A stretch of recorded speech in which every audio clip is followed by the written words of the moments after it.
Right, everyone. So welcome back to our Seaside podcast, where we teach you how to learn from a local, listen to a local, and live like a local. We're here today with Denise Bowden, who is local Chincoteague celebrity. So many accolades that I don't even know how to introduce her. Denise, thank you so much for being here with us today. You are certainly welcome. I'm glad to be here. So can you walk us through a short summary, of your journey? You're a fifth generation Teaguer here on Chincoteague Island. Can you walk us through a little bit about what you're involved in, what you do around here for people that don't know? Well, I'm a 32-year member of the Chincoteague Volunteer Fire Company. I am currently a council member on the town, and I'm currently a board member with the Museum of Chincoteague Island. Yeah. So you do so much here. What is behind that drive and compassion and love that you have for helping your community? That's not something you see that much these days, but it's something that's I feel like so close to your core.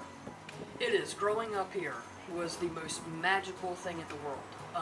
I grew up, the first 5 years of my life, I lived right there where the Inn at Poplar Corner is. And it was my great-grandmother's home. And my parents and I lived upstairs, and my great-grandmother was downstairs.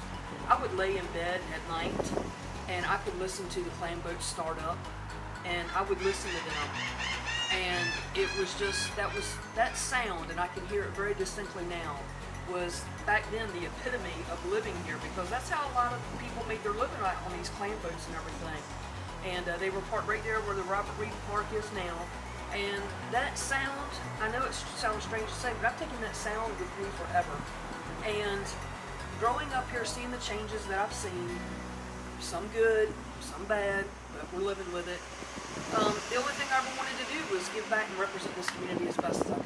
And that's, absolutely what you do, from giving back in any way you can. And as we all know, tomorrow is the 99th annual Chincoteague Pony Swim, which you are very involved in. Can you give us a short walkthrough of, what that day looks like for you? You know how they say that Disney World is the most magical place? Pony Swim Day, Chincoteague is the most magical place in the whole wide world.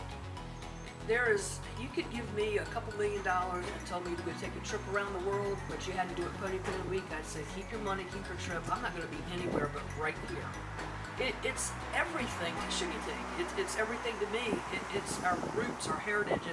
It's our homecoming. It's everything. It's everything that Chincoteague stands for.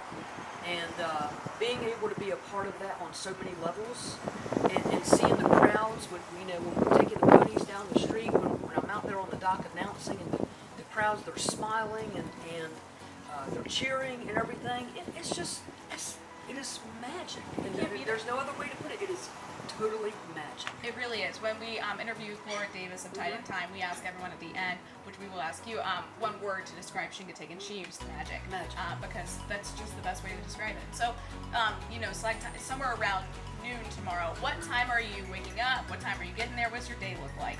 Well, because it is a later swim, and because I am taking the media down this year in the fire company truck, I'm not going to leave the carnival grounds until probably 9:30, 10 o'clock. Go down there, get them all set up where they need to be. And then I just start on the microphone. Everybody knows me now by saying, when I get out there on the dock, the first thing I do is grab the microphone and I go, "Good morning, Chincoteague." But today it's going to be, might be, "Good afternoon, Chincoteague." But getting that crowd going is so much fun. And they get into it big time. And I tell everybody, if you're going to go down the Pony Swim Lane, don't wear your cocktail dress and high heels.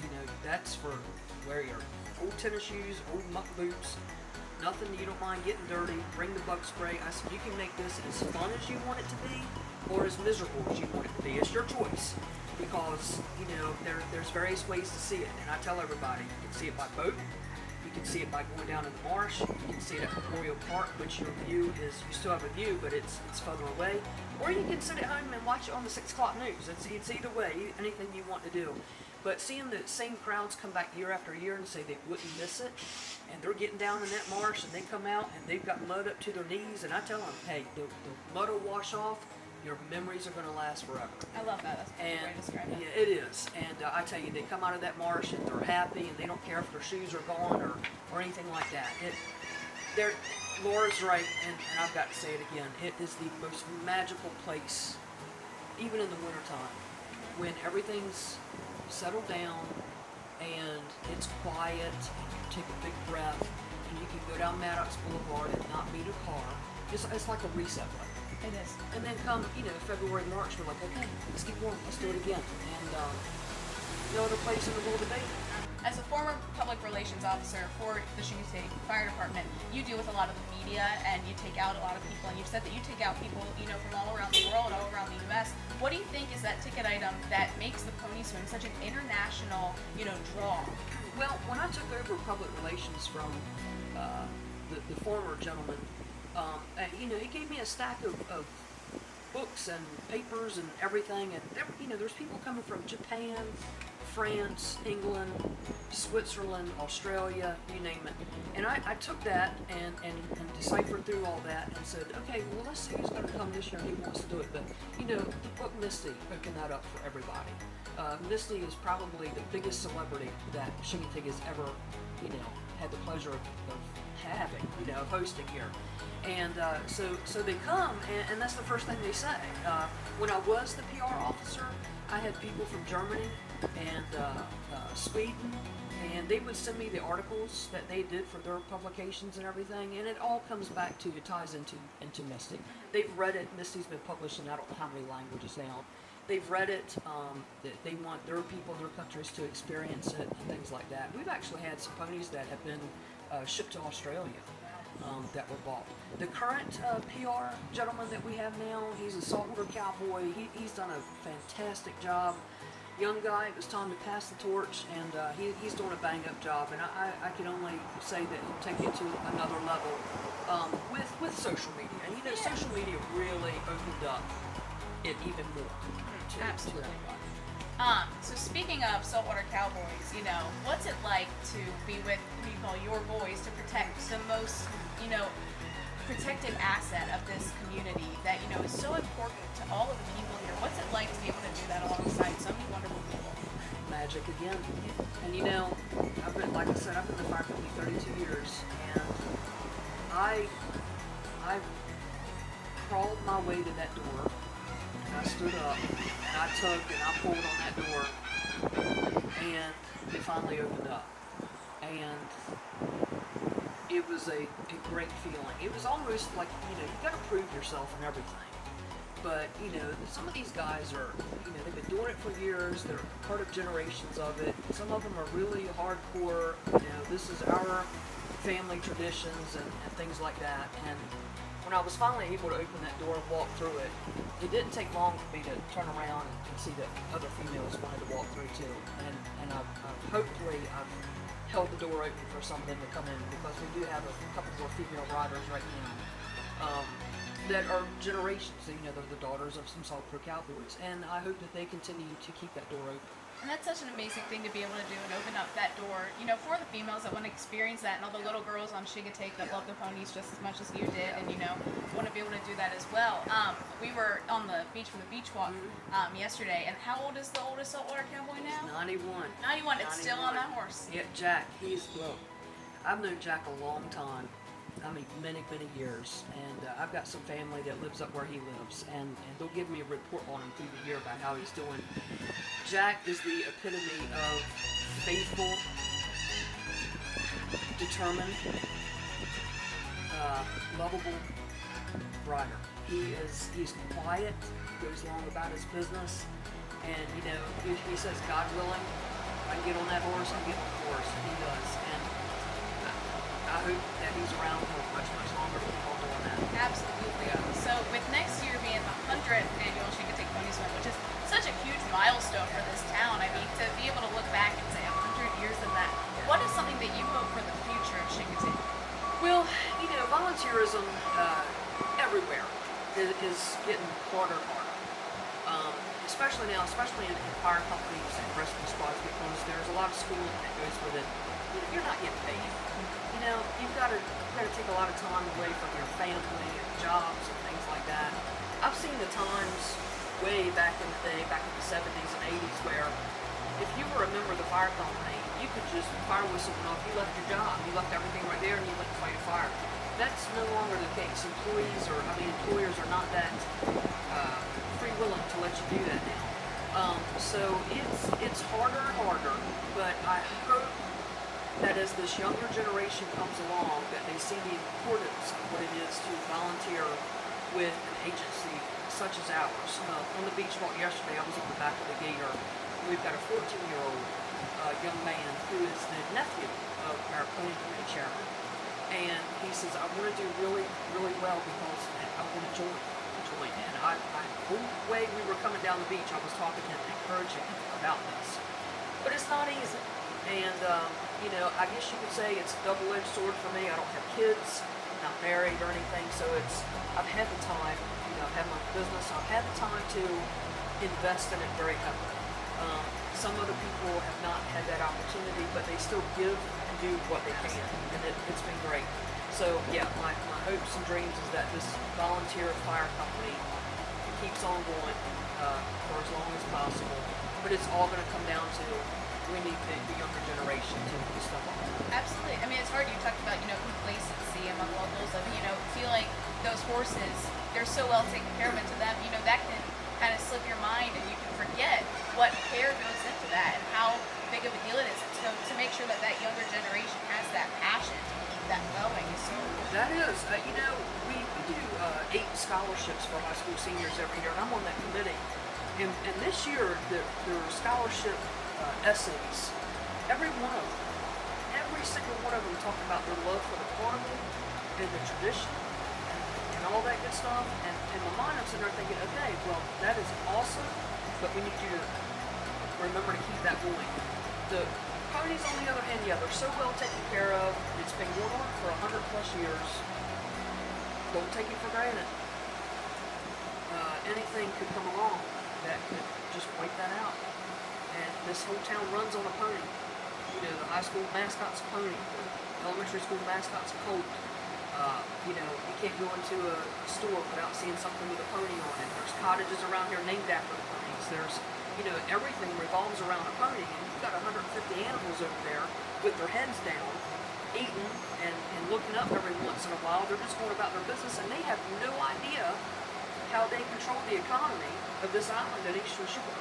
So those ponies are probably the biggest asset that this island has, and we have to take care of that. We have to keep them healthy. We have to keep this volunteer fire company going, keep these traditions alive, because I'd hate to see the day that it's not going to be there. And I hope, I just turned 55 years old. I don't know how that happened that quick, but I hope I never ever see any of that going in my lifetime.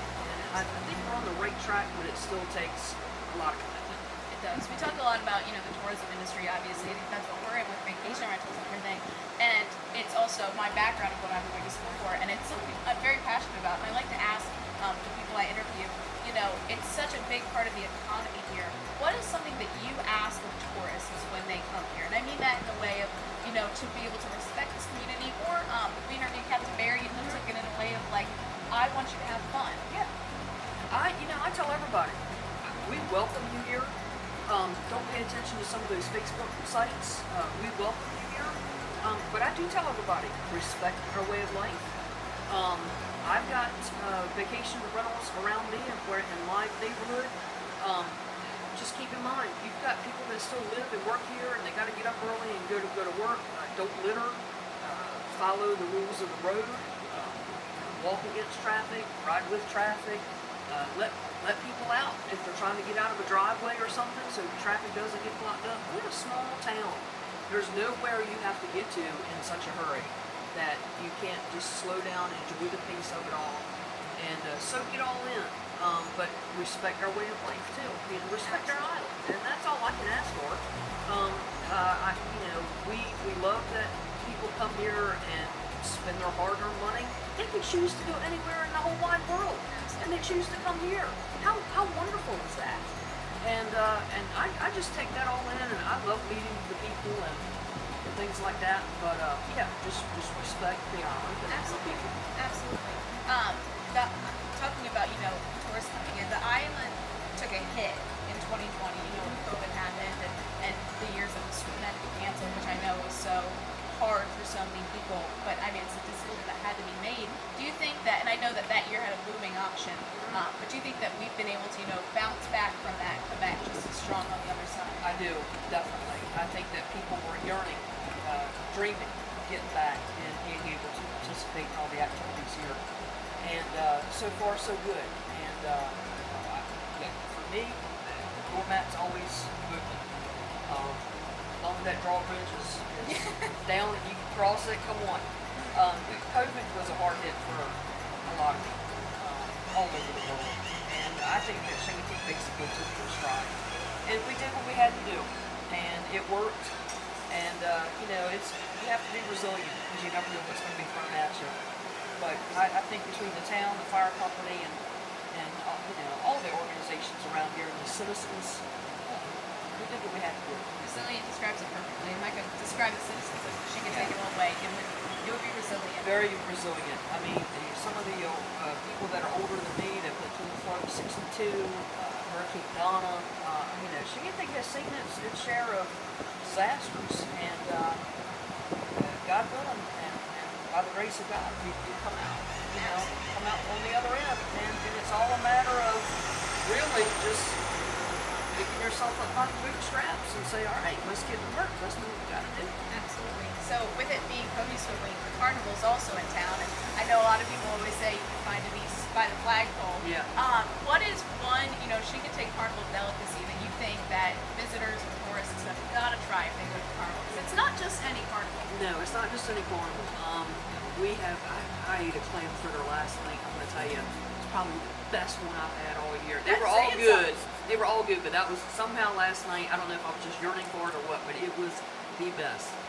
Oysters and clam fritters. You have got to go try oysters and clam fritters because you're not gonna get them at any carnival anywhere else. Absolutely not. If you, watch pre-carnival or maybe up in Hebron or something like that, but the Shingating oyster and clam fritters here, the lines go way back. I just watch everybody see these guys in there. They're hot and sweaty, and they're just flipping them over. And I tell you, it's good stuff. I've never seen a carnival that is so powerful to a town and that people love so much than the carnival here. That is a good way to describe it. It is powerful to the town, and it goes back to volunteerism. Our members, they step up. We do what we have to do. We still rely on community volunteers to come down and help because if not, there's no way.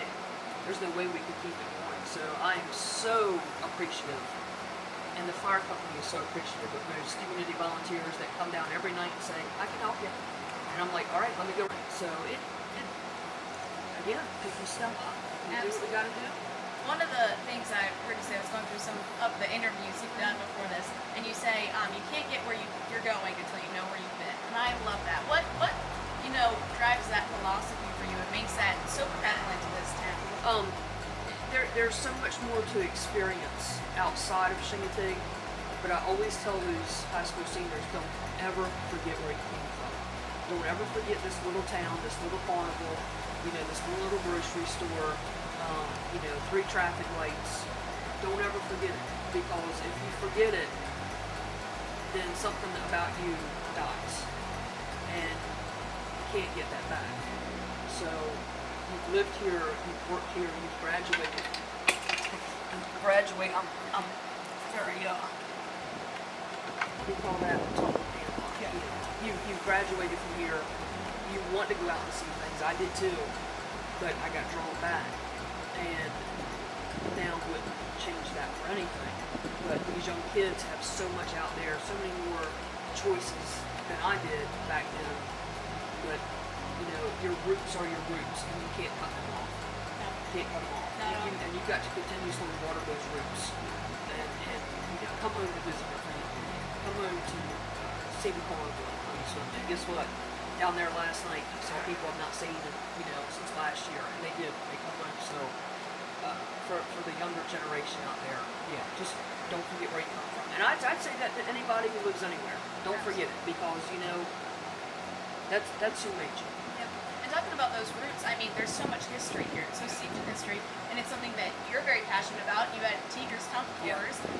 What drives your passion of history made you want to share that with people who didn't know about it? Well, I guess being a history lover myself, I wanted people to see the before and afters and how we've evolved and how we've changed. And get a sense of feeling about what it was before then, because the tourism industry really didn't get taken off until the Misty movie came out. Before that, we were this big seafood booming town, and the amount of changes that have taken place in the downtown area are incredible, even since I was a kid. And again, it goes back to me. I don't want to forget that aspect. This new mural on the side of this one over here, it shows what it was like, and it's important. It's important not to forget those things, because it goes back to what I said. You can't get where you're going to, you get where you've been. And so it's an important aspect. Absolutely, and I'm so glad that you were able to, bring that to the community. It's so easy to go down Maddox and get, so sidetracked with the fun things and all that, and that's wonderful and great, but it's also important, to visit the downtown area and explore what once was, rather than, I took people all over the island, and I probably could have hit 20 more places, but I tried to keep the tour about 2 hours, and sometimes we would go 3 hours. I'm not saying I won't revisit that again later. Life kind of got in the way, but there's a lot here to explore, and there's a lot to see. And I tell everybody, you can't get lost on Chickadee.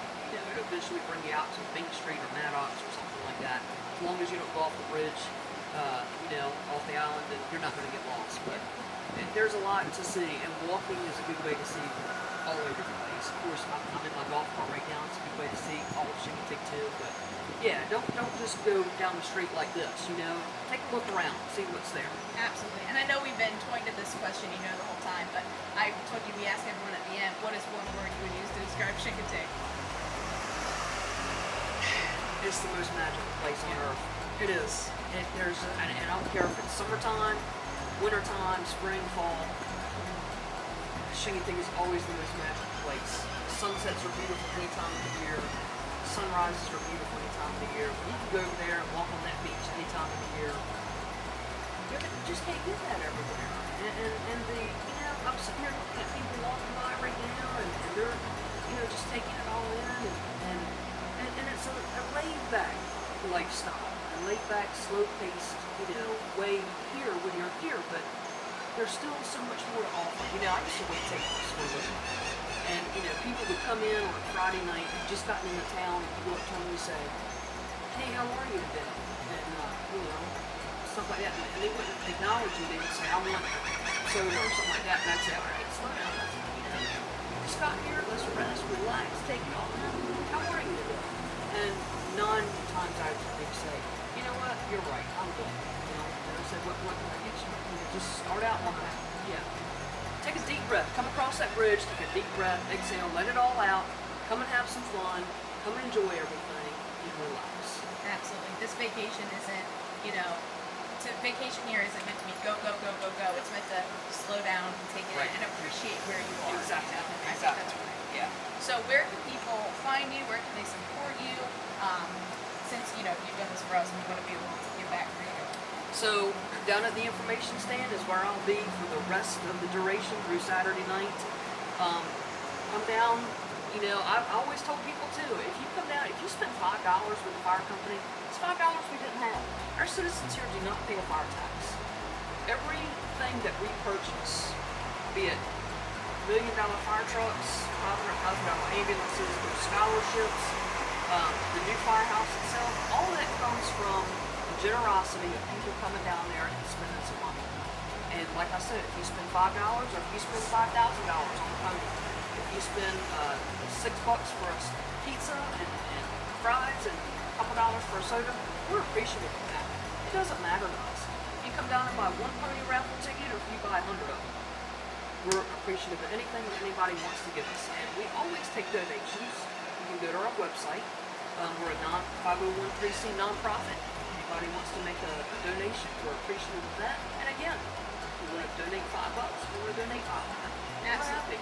And it's such an amazing place, to put your hard-earned money where you can feel like you're really getting something out of it and supporting people that, are going to do the right thing with it and that really appreciate your dollar, Yeah, like I said, I've been doing this for 32 years, and I've been on many, many ambulance calls, and I've seen the best outcomes, and I've seen the worst outcomes. And in those situations, whether they're good or bad, when a family member or the victim tells you thank you, that's worth more than any dollar that anybody could ever give you. I have this one lady that every time she sees me now, she says, "There's my lifesaver."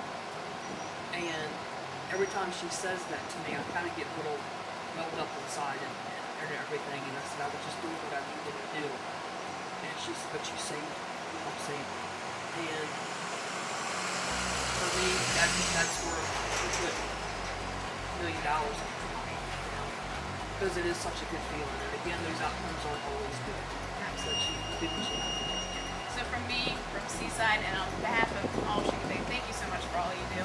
Thank you for talking to us today. We really appreciate you being here. And good luck tomorrow at the photo swim. Thank you. Right now we're praying for weather, holds out, and everything goes good. We'll be there in our butt boots and photo swim lane. There you go. Thank you so much.